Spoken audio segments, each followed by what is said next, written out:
কিছুক্ষণ আগেই এখানে আঘাত হেনেছে ইরানের মিসাইল। দাউ দাউ করে জ্বলছে ইসরায়েলিদের সম্পদ। নিজেদের বিপুল ক্ষতি হচ্ছে, কিন্তু প্রবল পরাক্রমে পাল্টা আঘাত হানছে ইরান। শত চেষ্টা করেও ইরানের মিসাইল আটকাতে পারছে না ইসরায়েলের বহু স্তর বিশিষ্ট এয়ার ডিফেন্স সিস্টেম। বোম শেল্টারে পালিয়েও রেহাই নেই ইসরায়েলিদের। মিসাইলের আতঙ্ক প্রতিনিয়ত যেন তাড়া করে ফিরছে তাদের। ইসরায়েলকে লক্ষ্য করে দফায় দফায় মিসাইল হামলা চলছে। তেল আবিব এবং এর আশপাশের অঞ্চল মূল টার্গেটে পরিণত হয়েছে।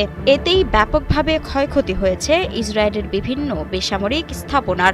বুধবার ভোরবেলা থেকেই আকাশ হামলার সতর্কতাসূচক সাইরেন বাজতে শুরু করে ইসরায়েলের বেশিরভাগ অঞ্চলে।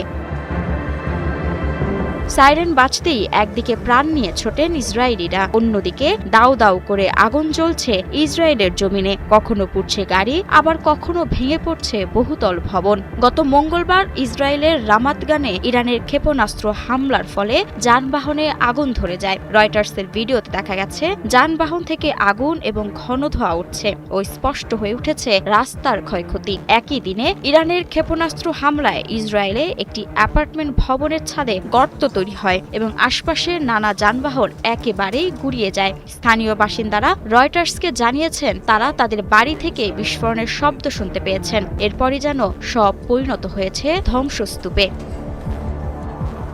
২৮ ফেব্রুয়ারি শুরু হওয়া এই সংঘাতে ইরান ইসরায়েল লক্ষ্য করে বিরামহীন মিসাইল হামলা চালিয়ে যাচ্ছে। ইরানের ক্ষেপণাস্ত্র হামলায় ইসরায়েলের বেত শেমের শহরে অন্তত ৯ জন নিহত হয়েছেন। এ ঘটনায় আহত ২৭ জন। তেহরান জানিয়েছে তারা ইসরায়েল এবং এই অঞ্চলে মার্কিন সম্পদের উপর হামলা চালিয়ে প্রতিশোধ নিচ্ছে। প্রকাশিত আরেক ভিডিওতে দেখা যায় ইসরায়েলের বেনি ব্রাক শহরে একটি গাড়িতে শার্পনেলের আঘাতে আগুন ধরে যায়, যার ফলে আহত হন একজন।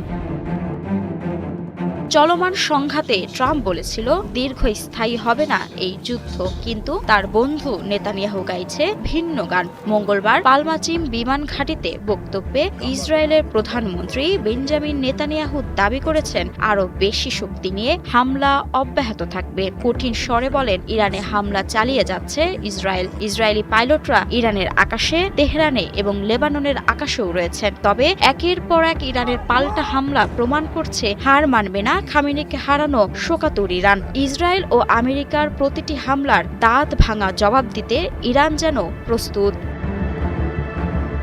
মাহমুদা মুন্নি, ৭১।